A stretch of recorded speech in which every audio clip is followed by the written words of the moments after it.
Estimados amigos, buenas noches. Estamos en la tercera temporada de Luces y Sombras de Filosofar, nuestro primer programa del año en un formato muy especial.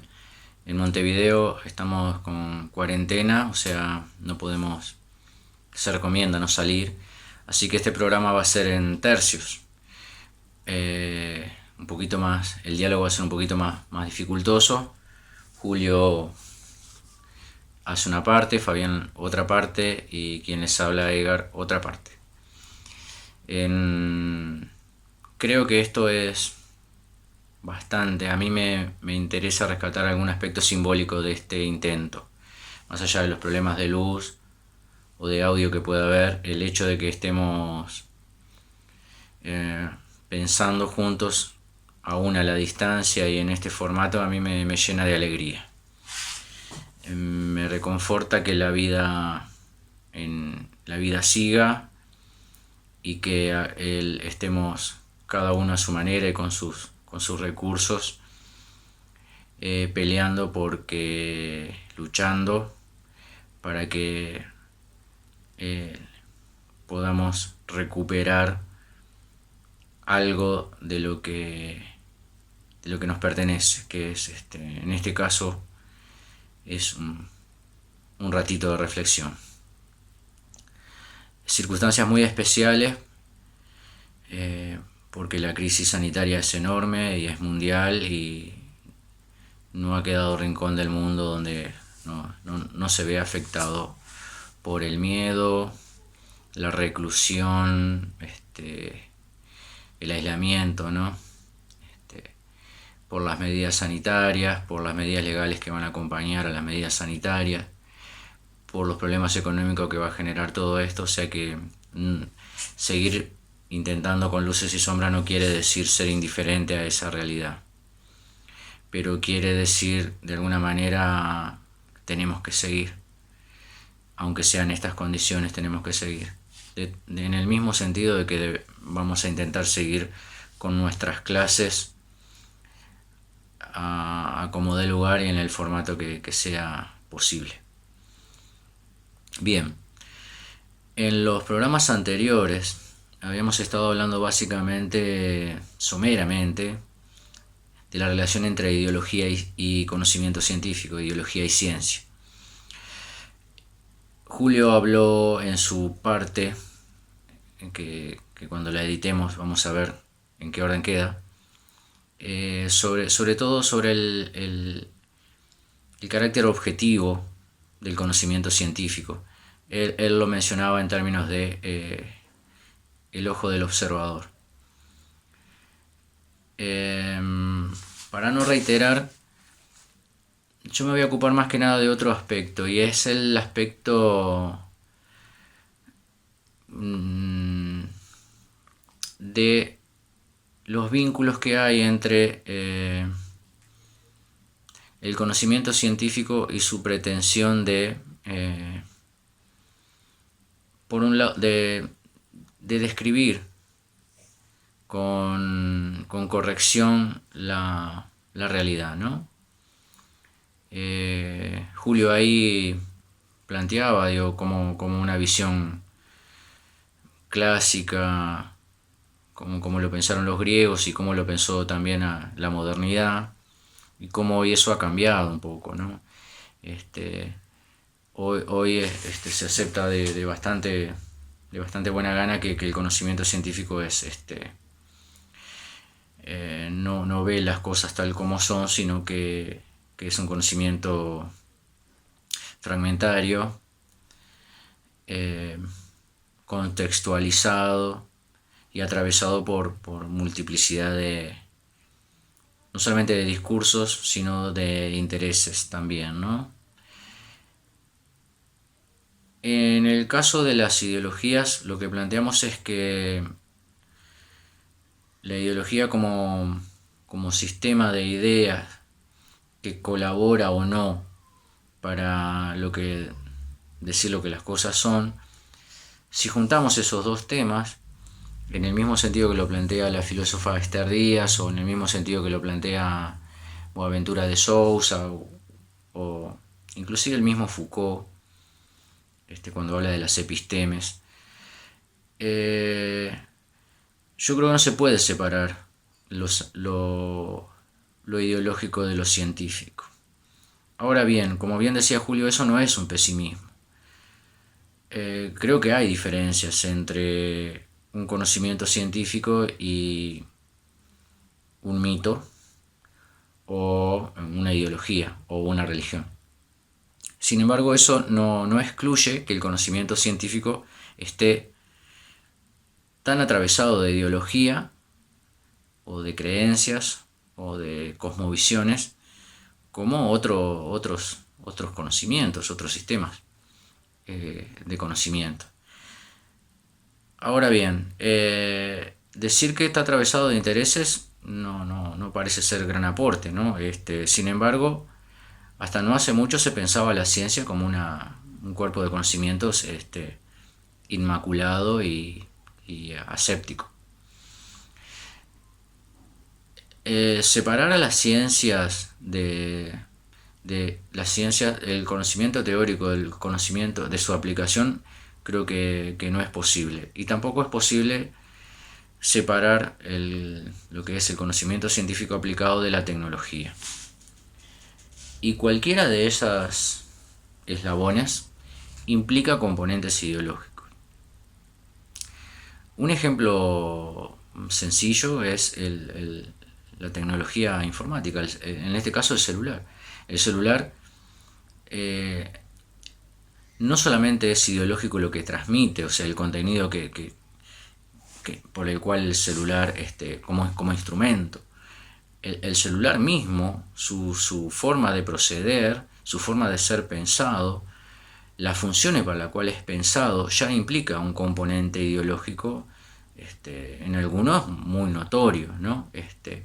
Que dentro de la educación está empezando a notarse que no se puede separar el instrumento de su contenido. Digamos que también en los celulares está quedando claro que la forma y el contenido están muy relacionados. Yo, para ir cerrando este tercer, creo que es el tercero o cuarto programa que hablamos de ideología y ciencia, yo quiero decir que como reflexión final, que yo cuando me enfermo voy al médico. Quiero decir con esto que no elijo otra opción epistemológica. Y entonces tengo de honestidad intelectual reconocer que no soy una anticiencia, pero eso no hace que yo piense que la ciencia que ocupe el lugar de Dios, que ocupó en la Edad Media, en relación al conocimiento en aquel momento, ¿no? Yo creo que la ciencia hoy no ocupa y no debe ocupar ese lugar. Hay otros conocimientos que son también patrimonio cultural de otras civilizaciones, hay tradiciones culturales muy antiguas que tienen saberes también que hoy no están validados por la ciencia, y sin embargo más de una vez coinciden con lo que la ciencia va reconociendo. Esto es un terreno hiper complejo porque puede dar lugar para casi que para cualquier cosa, ¿no? Incluido el pensamiento mágico religioso. Así que hay que andar con cuidado en eso. No estoy queriendo decir que cualquier tradición y cualquier conocimiento tenga el mismo estatus que el conocimiento científico, pero en algunos casos ha coincidido.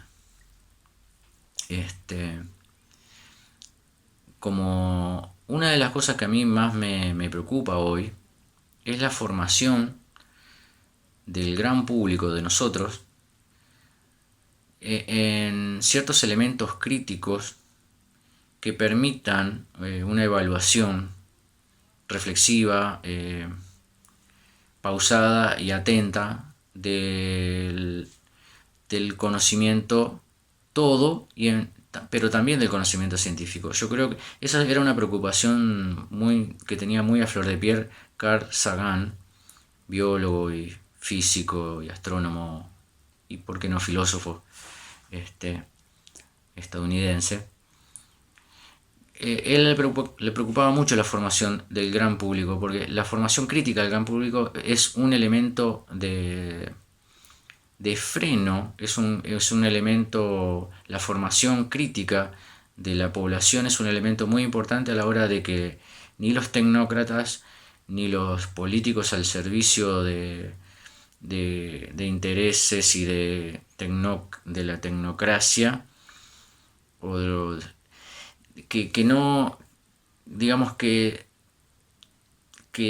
haya una formación crítica colabora con el control que es imprescindible también hacia las ciencias y al conocimiento científico. Y creo que nuestra situación, en especial este contexto de pandemia, me parece que señala justamente ese. La diferencia entre información y conocimiento, la transmisión no solamente de contenido, sino de un método que pueda servir para evaluar críticamente la información que recibimos, para poder transformarla en conocimiento, y que tengamos un elemento más o menos eficiente, reflexivo y un canon, que no en el sentido neopositivista, sino una forma flexible, compleja, con grises, sí, claro, pero un instrumento que nos permita visualizar los problemas que la ciencia genera, incluida las cuestiones éticas y las cuestiones ecológicas, que están, y por supuesto las cuestiones de poder y económicas que involucran al conocimiento científico hoy, respaldado por las grandes corporaciones, ¿no? Me parece que ahí, en ese nudo, en ese lazo, se juega mucho de nuestro futuro. Futuro que no va a estar, no va a ser fácil, sobre todo si no somos capaces de no dejar en manos de los científicos o de los políticos para lo cual los científicos trabajan, el poder de decidir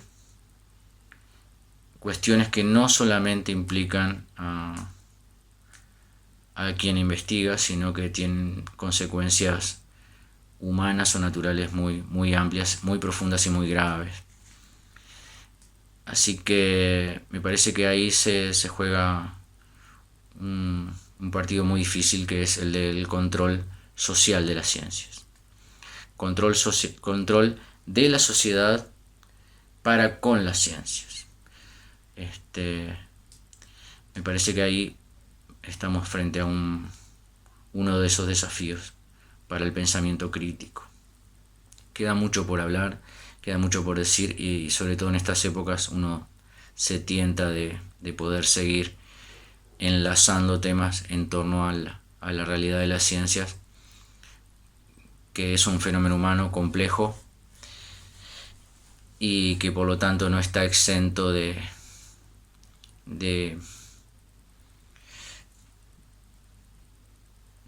contradicciones. Sin embargo, en un contexto como el actual, sigue siendo hoy, por lo menos, uno de nuestros mejores instrumentos, junto con el pensar filosófico y con otros que la lista sería bastante larga, ¿no? Nombrar esos dos es casi una injusticia, porque no el arte, ¿no? Bien, bueno, les mando un abrazo y que sigamos en este camino de encontrarnos, aunque sea en este formato, y que la vida continúe. Muchas gracias. Buenas tardes a todas y a todos. Dadas las circunstancias muy notorias de que estamos algo así como acosados por el coronavirus y que debemos permanecer en nuestras casas, por lo cual decidimos, los 3 miembros de Luces y Sombras del Filosofar, intentar hacer programas desde nuestra casa. Así que en cada una de las 3 casas nos pondremos a charlar con ustedes con todo gusto y después haremos un corte y pega, digamos, para darles a ustedes un programa completo, pero donde es obvio se van a dar cuenta de que estamos hablando cada uno por la nuestra. Y esto que acabo de hacer no se hace a no ser que uno se haya lavado las manos, cosa que he hecho. Así que no sé para qué les recomiendo cosas de las cuales están más o menos hartos todos ustedes por la seguidilla de consejos y explicaciones. Pero está bien esto de lavarse las manos, obviamente. Puede ser un factor mitigante del contagio y de problemas sucesivos más graves. Así que el chiste que hago con lo mismo es relativo. Nosotros estábamos junto a Edgar y a Fabián hablando de algunos aspectos del conocimiento científico. Los habíamos vinculado polémicamente con las ideologías, con el nivel ideológico. Y estábamos sintiendo la necesidad de cerrar este breve ciclo sobre la ciencia cuando se dieron los sucesos de notoriedad que nos interrumpieron la confección de ese programa en común. Así que, en lo que a mí respecta, me gustaría hablar algo muy brevemente sobre el lugar del observador en la ciencia.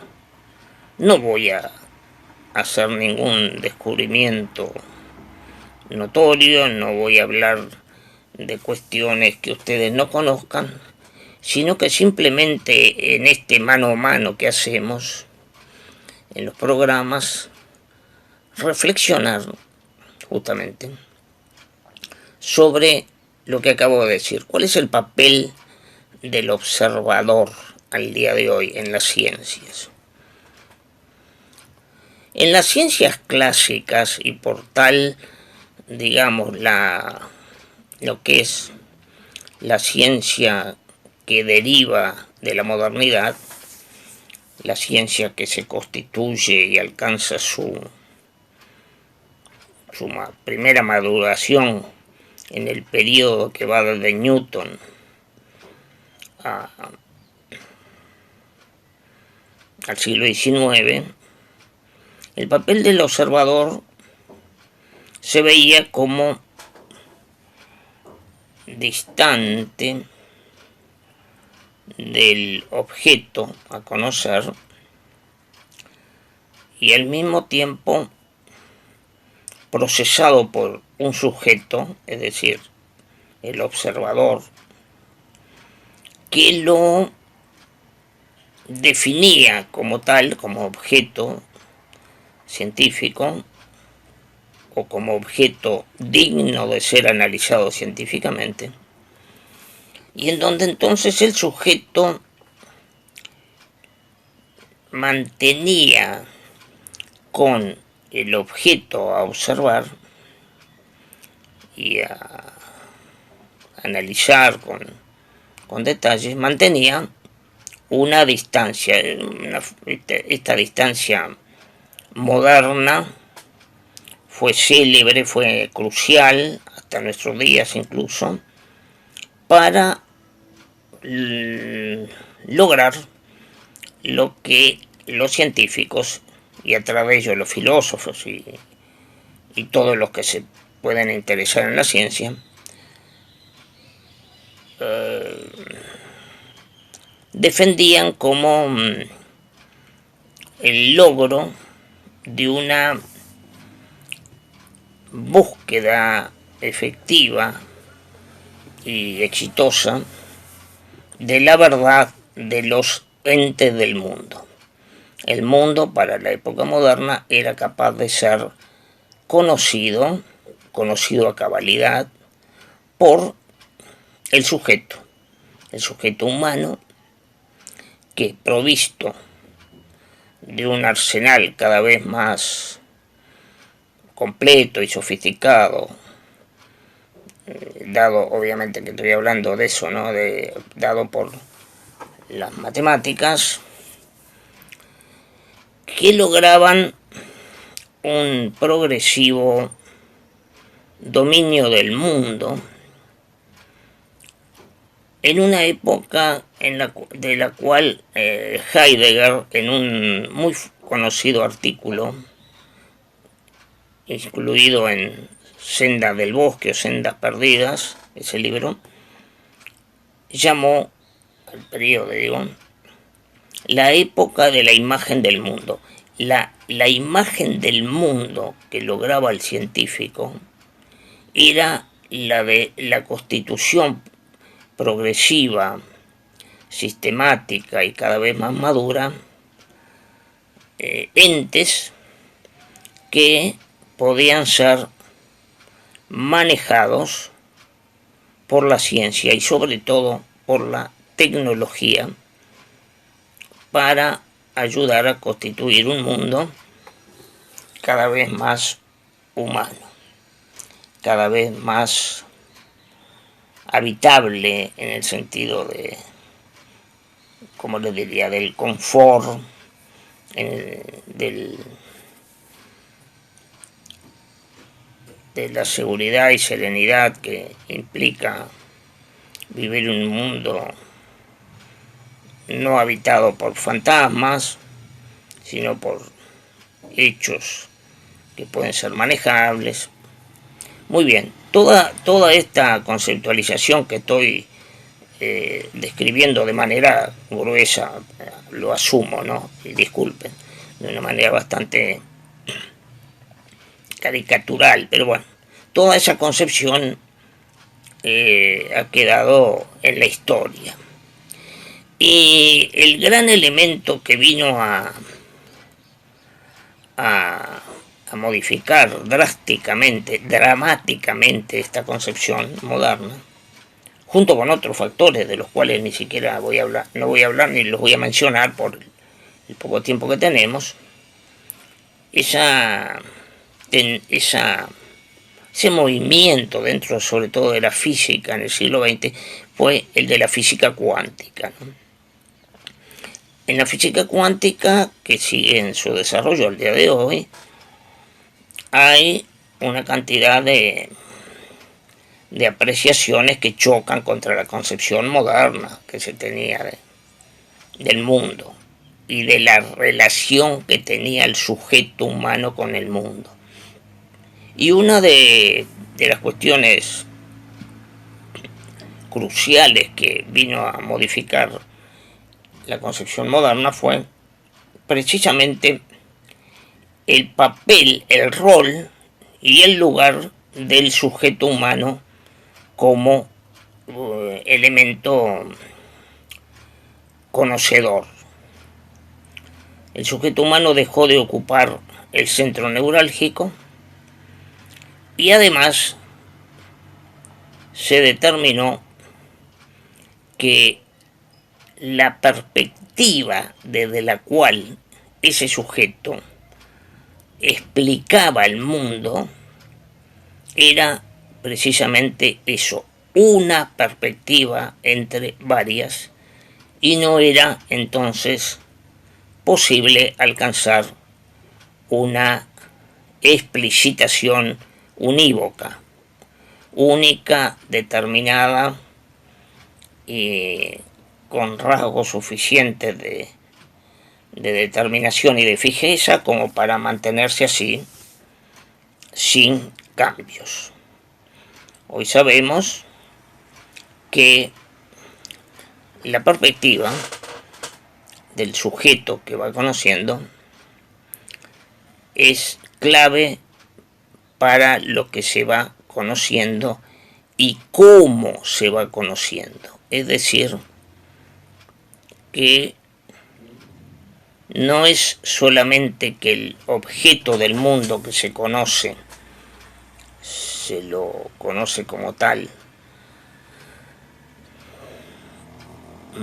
pautado por los componentes biológicos y culturales de quien observa, sino que incluso puede ser otro objeto, puede tener otra configuración en otros sujetos. Esto es tan, por un lado, demoledor de antiguas aseveraciones y por otro lado tan sorprendente, que muchas veces se llegó a hablar de las concepciones de la física subatómica cuántica como de una verdadera revolución surrealista en la ciencia. ¿Quiere esto decir, a propósito, porque pueden ustedes estar pensando, quiere esto decir que se pierden las posibilidades para los humanos de conocer con veracidad, por lo menos, vamos a decir así, aceptable el mundo? No, no se pierdan. Pero se sabe que en los logros de las explicaciones científicas tenemos que tener presente que ellos son propios de una determinada perspectiva y son, como quería Popper sobre todo, son falibles, pueden ser modificados. Precisamente la ciencia, y esto sí ya viene de antes, ya viene por lo menos desde la época de la Grecia clásica, la ciencia es un conocimiento que se opone al dogmatismo. No hay en ella verdades rígidas, inmutables, que no puedan cambiar. Eso no sucede. La investigación científica precisamente es como un conjunto de exploradores que frente a sí tienen un territorio desconocido, lleno de incertidumbre, de amenazas y de posibilidad de logros muy buenos, es decir, muy adelante del investigador científico hay una serie de claroscuros que, bueno, que no son demasiado distintos a los claroscuros que puede encontrar cualquiera en su propia vida cotidiana, ¿no? Pero que implican, bueno, admitir eso. Un buen ejemplo lo tenemos el día de hoy con lo que nos está sucediendo a nivel planetario. Estas cepas de virus, de hecho, son desconocidos para los científicos, que en general no aparecen en la televisión hablando de que les sean desconocidos porque no les gusta mucho, pero no son solo mutaciones de poblaciones anteriores de virus conocidos, son nuevas formas de vida que tienen que ser analizadas con criterios que muchas veces haya que descubrir, haya que, digamos, meter la mano en cuestiones que metodológicamente no habían sido tocadas antes, y los científicos serios, frente a esto no tienen ninguna arrogancia, saben de sus límites y saben precisamente que están dentro de unas coordenadas de espacio y tiempo que no son unívocas, que no son propias de los dioses, si es que los dioses existan, que en todo caso sí tienen o pueden llegar a tener una visión olímpica, todo abarcadora, digamos. Los seres humanos tenemos que verlas con nuestros límites. Y nuestros límites son los propios de sujetos ubicados en un determinado planeta, en una determinada perspectiva histórica y cultural, a la cual no se puede sobrepasar. Los científicos no pueden saltar por encima de su propia cultura, de su propio lenguaje. Y bueno, otra vez, esto no es fatalismo, simplemente admitir que las explicaciones científicas tienen límites dados por las coordenadas de los propios científicos, de los propios actuantes. Y todavía más importante es la admisión, que es bastante contemporánea, ¿no?, de que conocer y actuar no se dan en dos campos separados, son lo mismo. Conocer ya es actuar, y actuar de una u otra manera es conocer. Bueno, hasta aquí con estas breves reflexiones sobre la explicación en términos científicos. Gracias. ¿Qué tal, amigos? Aquí estamos tratando con Julio, con Edgar, de tender un puente entre nosotros y con ustedes. Un puente que posibilite el diálogo, que posibilite la reflexión, el intercambio. Partiendo de que ese intercambio es esencial al sostenimiento de nuestra propia condición humana. Lenguaje, pensamiento nos singulariza, y el lenguaje y el pensamiento son acciones, son actos de acometimiento colectivo. No podemos pensar efectivamente en soledad, y el lenguaje es inconcebible si no es como ejercicio dialógico. El lenguaje, al igual que el pensamiento y lenguaje, esa realidad inescindible, es inconcebible, imposible, inimaginable sin el otro. El lenguaje, al igual que el pensamiento, se torna posible porque hay un otro y hay unos otros. Y esto de alguna manera está puesto en ataque por esta realidad de hoy, pautada por la emergencia sanitaria que nos obliga a recluirnos, a resguardarnos y a limitar nuestros contactos, nuestros intercambios.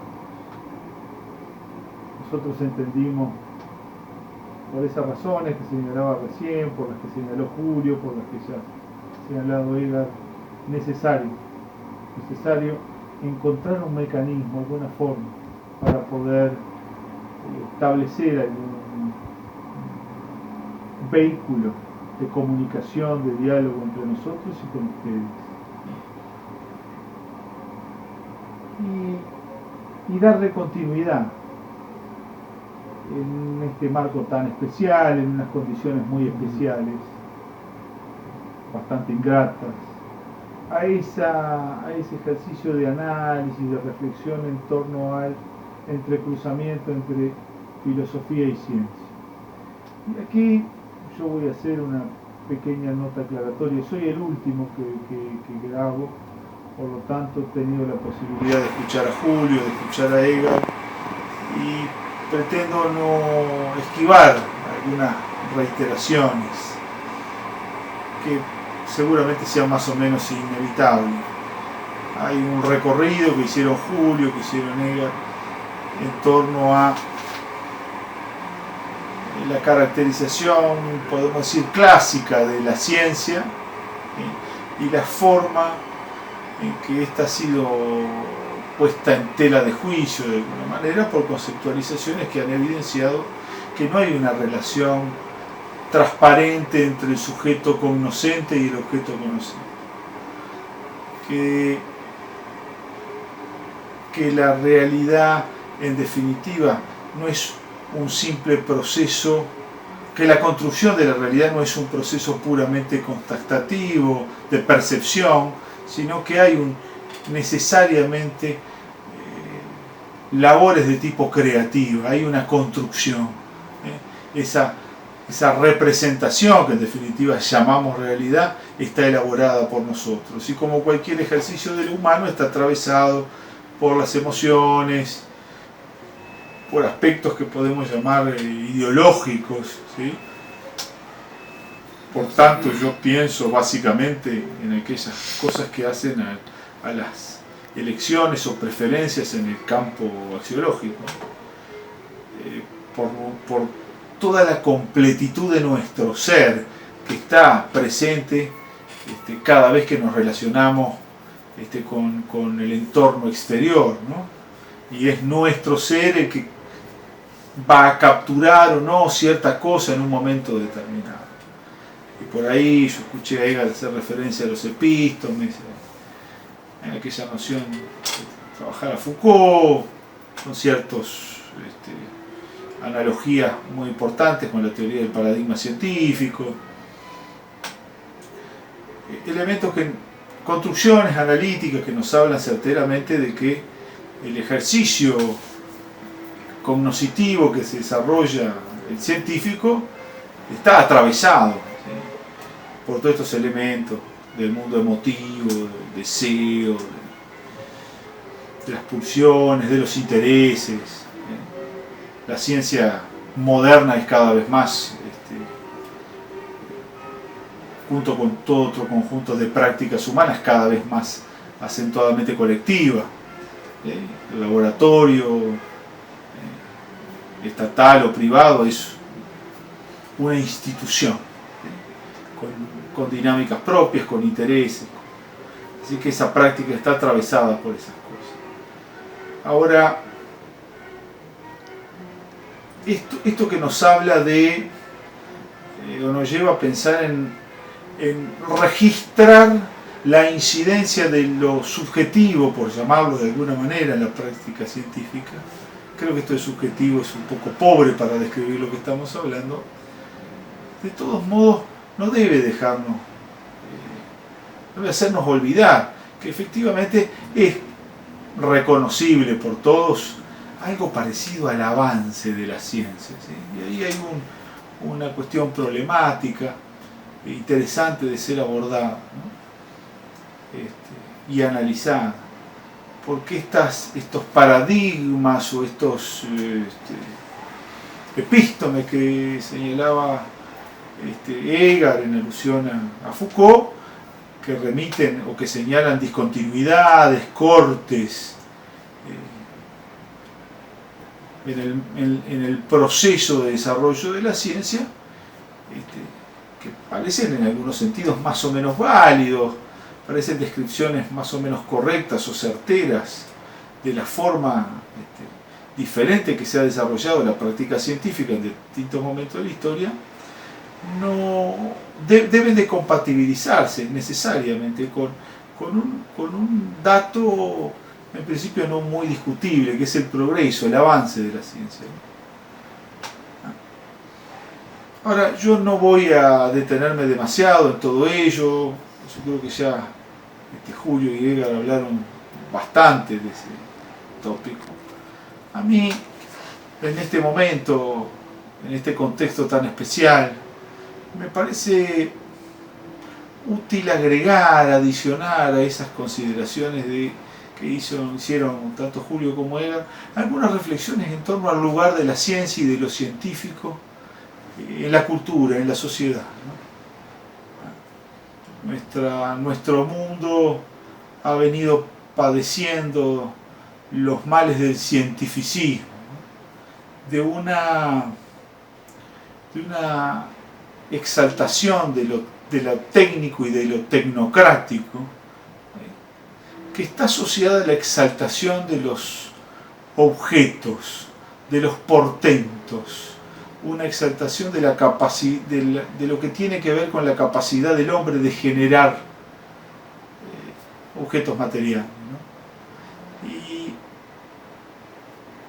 este proceso, esta dinámica de exaltación de estos portentos, ¿no?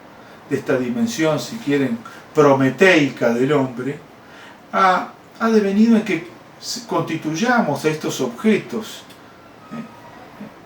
constituyamos y con ello también a la ciencia, especialmente aquellos aspectos de la ciencia que se vinculan con lo tecnológico productivo, como unas especies de fines en sí mismos, ¿no?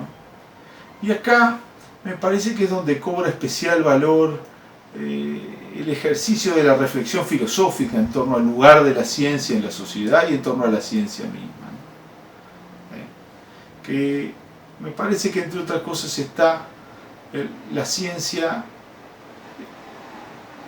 necesitada de ser reconceptualizada, reubicada, al igual que lo productivo en el campo de lo instrumental. Y creo que la filosofía tiene para aportar en ello, ¿no? Tiene que aportar, o puede, y creo que puede y debe aportar a un proceso de transformación cultural y social que nos permita ubicar, podría decir de nuevo, no lo sé si esto es preciso, si alguna vez estuvo ubicado allí o no, a lo económico o a lo productivo tecnológico en el orden de lo instrumental, ¿no?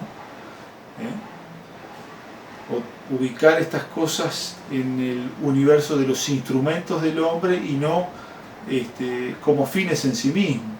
Cuando quedan ubicados en el lugar de fines en sí mismos, entramos en una dinámica que un filósofo barbudo señaló como alienante hace unos 150 años atrás, esta cosa de vivir bajo el imperio de los objetos, ¿no?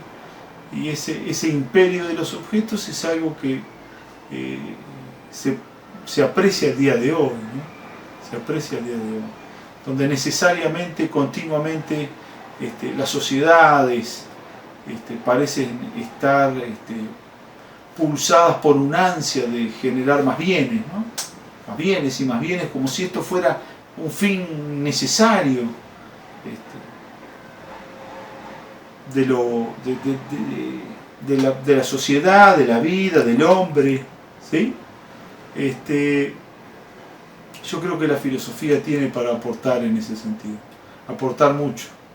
Y en eso de ubicar a la ciencia, creo que también la ciencia necesita ser reubicada en el campo de lo puramente epistemológico, ¿no? Como un instrumento, como uno de los instrumentos posibles para conectarnos, para vincularnos con la realidad. Con otros, junto con la filosofía, junto con lo espiritual, ¿no? O el saber tradicional, espiritual, con otra forma. Por ahí Edgar hacía un poco alusión a eso. Uno cuando piensa en esas cuestiones últimas, ¿no? Algo Julio notaba por ahí, o el análisis de la física subatómica, o las cuestiones que hacen al origen, el sentido, entre comillas, sentido, lo paradojal que es preguntarnos sobre el sentido del universo. Nos encontramos frente a cuestiones que son como las fronteras del conocimiento humano, ¿no? Las fronteras últimas del conocimiento humano, pero especialmente son fronteras para la ciencia, constituyen fronteras para la ciencia. Seguramente no sea la ciencia el vehículo o el instrumento a partir del cual podemos acercarnos a construir alguna verdad en torno a estas cuestiones. Y probablemente la filosofía, el pensamiento espiritual, las tradiciones místicas puedan ayudarnos seguramente mucho más a acercarnos a esas preguntas, a la definición de esas preguntas que tienen que ver con el origen del universo, la realidad de la experiencia vital, la realidad de la vida, de la materia.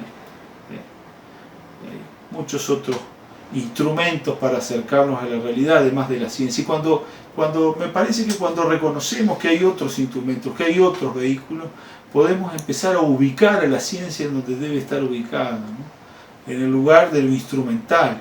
Es un instrumento poderoso, muy eficaz, al servicio del hombre, pero no debe ser lo tecnocrático, tecnológico, productivo, elevado a la categoría de fin en sí mismo. Cuando hemos generado eso, de alguna manera nos hemos perdido y nos hemos convertido en esclavos de nuestros propios portentos, ¿no? Yo creo que ahí la filosofía tiene un rol muy importante que cumplir, un rol muy importante. Bueno, les mando un afectuoso saludo a todos.